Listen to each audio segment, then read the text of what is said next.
Morning students, आज हम 11th class का जो मीरा चैप्टर पढ़ रहे थे उसका सेकंड पद देखेंगे। अभी तक हमने मीरा का जीवन परिचय देखा है और पद नंबर 1 की व्याख्या संपन्न कर ली है।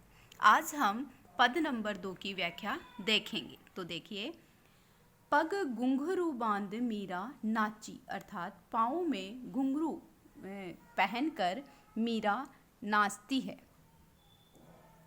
मीरा यहाँ श्री कृष्ण से प्रेम करती है। वह श्री कृष्ण को अपना पति मानती है और अपना सब कुछ श्री कृष्ण पर न्यौछावर कर देती है। इसी आनंद से जब उन्हें श्री कृष्ण की प्राप्ति हो जाती है तो वह पाँव में घुंघरू बांधकर नृत्य करती है। मैं तो मेरे नारायण सु अर्थात नारायण से, श्री कृष्ण से आप ही हो गई सांची। मीरा कहती है कि मैं तो अपने आराध्य श्री कृष्ण की अपने आप ही दासी बन गई हूँ। लोग कहे मीरा भई बावरी, लोग कहते हैं कि मीरा हर जगह संतों के साथ नृत्य करती है, नाच गाने करती है, पागल हो गई है। न्यात कहे कुल नासी, और जो परिवार के जो लोग हैं, सदस्य हैं, वह कुल का नाश करने वाली अर्थात बिना उसको अच्छी नहीं मानते और उसे कलंकित मानते हैं। विष का प्याला राणा भेजा, विष का प्याला, विष जहर का जो प्याला है वह राणा भेजा, अर्थात राणा उनके देवर ने उन्हें मारने के लिए विष का प्याला भेजा। पीवत मीरा हंसी, मीरा उसे पीकर उसे ग्रहण कर कर उसे हंसी आने लग गई, क्योंकि जिसके सर पर श्री ईश्वर अर्थात श्री कृष्ण का जब हाथ होता है तो जो जहर है वह भी अमृत में परिवर्तित हो गया। मीरा के प्रभु गिरधर नागर, मीरा कहती है कि मेरे तो गिरधर नागर अर्थात गिरधर पर्वत को धारण करने वाले नागर अर्थात चतुर सहज मिले अविनाशी। मेरे तो गिरधर नागर अर्थात पर्वत को धारण करने वाले जो चतुर श्री कृष्ण हैं वो मुझे सहज रूप में ही, सरलता से ही मुझे प्राप्त हो गए। अविनाशी यानी जिसका कोई आकार या विकार नहीं है, जो कभी नष्ट नहीं होते। यह थी आपकी पद नंबर 2 की व्याख्या। आगे देखिए, इसमें जो गुण है वह माधुर्य गुण है और भाषा सरल सहज है, समझ में आने वाली है, और इसके साथ ही इसके अंदर ब्रज भाषा का प्रयोग किया गया है। आगे देखिए प्रश्न नंबर 1।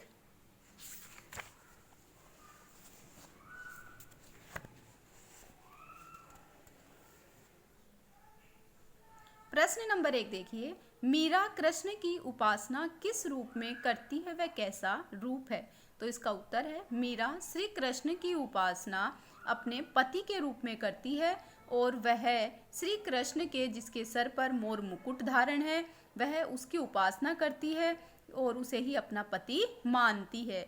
और वह कुछ जो पंक्तियां हैं वह है, मेरे तो गिरधर गोपाल दूसरों न कोई, जाके सिर मोर मुकुट मेरो पति सोही। ये पंक्तियां हैं जिसके माध्यम से ये बात स्पष्ट होती है। अगला प्रश्न देखिए, भाव शिल्प सौंदर्य स्पष्ट कीजिए।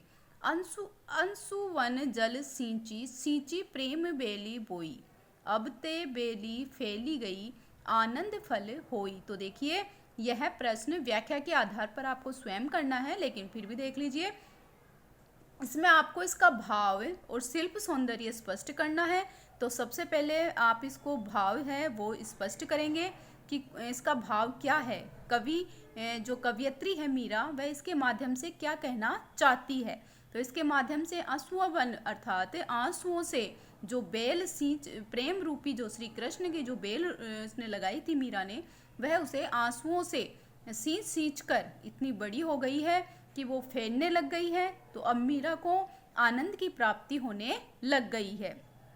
फिर इसमें शिल्प सौंदर्य देखिए, शिल्प सौंदर्य में इसके भाषा के बारे में आपको बताना है, साथ ही इसमें रस कौन सा है वो बताना है। तो इसमें भक्ति रस है, भाषा ब्रज भाषा का प्रयोग किया गया है। दूसरा देखिए, दूध की मथियाँ बड़े प्रेम से बिलोई, धधी मथी धृत गाढ़ी लियो डारी दई छोई। अब देखिए, दूध की मथियाँ अर्थात दूध को मथ कर जो दही बनाया था दूध से, वह उसमें से उसे मथ कर, दही को मथ कर उसमें से घी निकाल लिया है। और जो छोई अर्थात जो अव्यर्थ की जो बातें थी वह उसने त्याग दी है। और सार जो था वह उसने ग्रहण कर लिया है, सारहीन बातें उसने त्याग दी है। इसमें भी आपको भाव सौंदर्य यानी भाषा शैली, और इसके बाद में आपको भाव, ये क्या कहना चाहती है कवित्री, फिर इसकी जो शिल्प है उसमें आपके भाषा शैली और अलंकार, ये सारी चीज़ें आपको लिखनी है। अगला प्रश्न देखिए, लोग मीरा को बावरी क्यों कहते हैं? क्योंकि मीरा सत्संग करती है, रात में दिन में मंदिरों में जाते हुए हरि कीर्तन करती है, लोक लाज की जो मर्यादा है वो उसने सारी त्याग दी है, इसलिए मीरा को बावरी कहते हैं।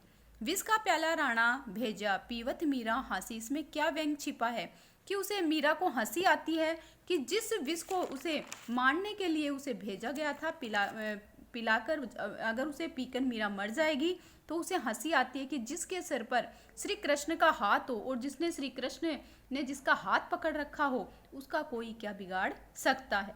मीरा जगत को देखकर रोती क्यों है? क्योंकि मीरा सांसारिक जगत को देखकर इसलिए रोती है, दुखी है कि जो है मीरा श्री कृष्ण की आराधना करती है, लेकिन मीरा को लोग पागल बताते हैं, उसके मजाक उड़ाते हैं, उसे कलंकित करते हैं, लोक लाज कुल का नाश करने वाली मानते हैं। ये बातें सुनकर मीरा को रोना आता है।